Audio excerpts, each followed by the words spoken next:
Hello and welcome back everyone. In this video, I am going to explain the chapter The Ransom of Red Chief was returned by O. Henry. This is a chapter for grade 6. Let's start off. So I'm going to pause at the end of each paragraph and explain that paragraph to you. And also you will be able to find the meanings of few words in these boxes. So let us begin. It looked like a good thing, but wait till I tell you. We were in Alabama, Bill Driscoll and myself, when this kidnapping idea struck us. There was a town down there called Summit. Bill and I had a joint capital of about $600, and they needed just $2,000 more to pull off a fraudulent scheme. So here you can understand that Bill Driscoll and the narrator are kidnappers, and there was a town called Summit, and they had a joint money. So that is nothing but money together, right? So they had a joint capital. Capital means money of just of about $600, and they needed just $2,000 more to pull off a fraudulent scheme. Fraudulent means illegal. So here they need a victim for that, right? So let's read on and understand that. We selected for our victim the only child of a prominent citizen named Ebenezer Dorset, who was a respectable mortgage fancier. The kid was a boy of 10 with freckles. Bill and I figured that Ebenezer would melt down for a ransom of $2,000. So here they chose their victim as the only child of a prominent citizen whose name was Ebenezer Dorset. So that child was 10 years old and he had freckles. About 2 miles from Summit was a little town with a cave. There they stored provisions. One evening we drove in a buggy past old Dorset's house. The kid was in the street throwing rocks at a kitten on the opposite fence. So here there was a place where they stored provisions, and that place was a little mountain with a cave, and it was 2 miles from Summit, which was that city or the place, a town down there, right, in Alabama. So one evening, these kidnappers, Bill Driscoll and the narrator, drove in a buggy past old Dorset's house. So they found the child, this 10-year-old victim, in the street throwing rocks at a kitten on the opposite fence. He put up a great fight, but we got him down in the bottom of the buggy and drove away. We took him up to the cave. After dark, I drove the buggy to the little village 3 miles away where we had hired it and walked back to the mountain. When I returned, there was a fire burning at the entrance of the cave, and the boy was watching a pot of boiling coffee with two buzzard tail feathers stuck in his red hair. So these two kidnappers had hired this buggy from a village. So he drove the buggy to that village, placed it, and he walked back to the mountain. When he returned, he found a fire burning at the entrance of the cave, and he found the boy watching a pot of boiling coffee and with two buzzard tail feathers stuck in his red hair. He pointed a stick at me when I came up and said, "Ha! Do you dare to enter the camp of Red Chief, the terror of the plains? We're playing Red Indians. I'm old Hang the Trapper, Red Chief's captive. By Geronimo, that kid can kick hard." So here you understand that this 10-year-old and Bill Driscoll are playing Red Indians. Red Indians is an old term which is used for Native Americans, and it is no longer appropriate to use it. So this child pointed a stick at the narrator and said, "Do you dare to enter the camp of Red Chief, the terror of the plains?" And Bill Driscoll, who is one of the kidnappers, says, "He's old Hang the Trapper, Red Chief's captive." So the 10-year-old has christened Bill Driscoll as old Hang the Trapper. Geronimo's meaning you will find here, used to express acceleration and give oneself courage, especially when leaping from a great height or doing something dangerous. "So by Geronimo, that kid can kick hard," said Bill, rolling up his trousers and examining some bruises on his shins.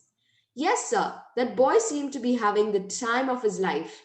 The fun of camping out in a cave had made him forget that he was a captive himself.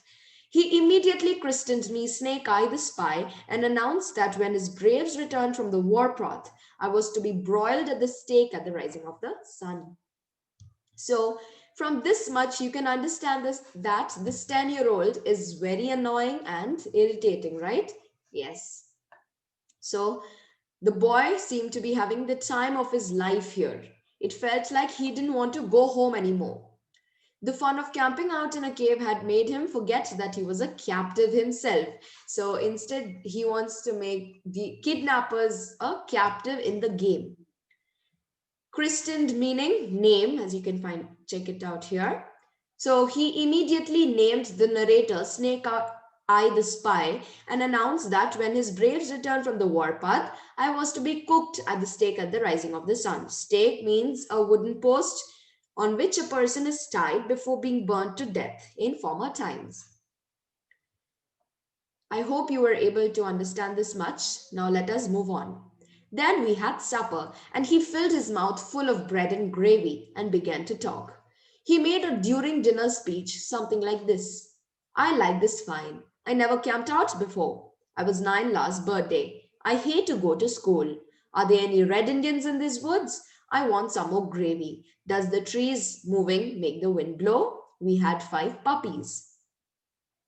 What makes your nose so red, Hank? My father had lots of money. Have you got beds to sleep on in this cave? So, full of statements and questions in his dinner speech. I need not explain this, right? It's just questions that he asked in his during his dinner speech. Every few minutes, he would remember that he was a pesky redskin. Redskin is nothing but an annoying red Indian, Native American. Pick up his stick rifle and let out a war whoop that made old Hank the Trapper shiver. Old Hank the Trapper is nothing but Bill Driscoll. That boy had Bill terrorized from the start. Red Chief, I said to the kid, would you like to go home? Aw, what for? Said he. I don't have any fun at home. I like to camp out. You won't take me back home again, Snake Eye, will you? Not right away, said I. We'll stay here in the cave a while. All right, said he. That'll be fine. I never had such fun in all my life.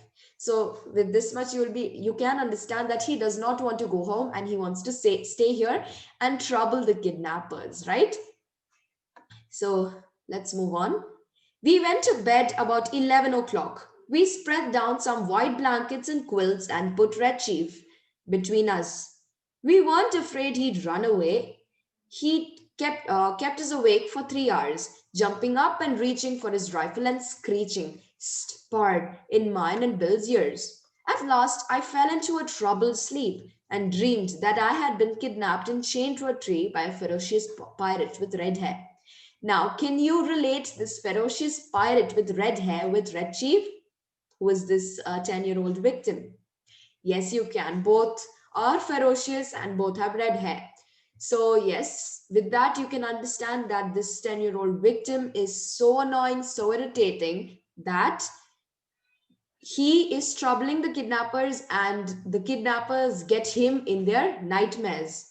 Just at daybreak, I was awakened by a series of awful screams from Bill.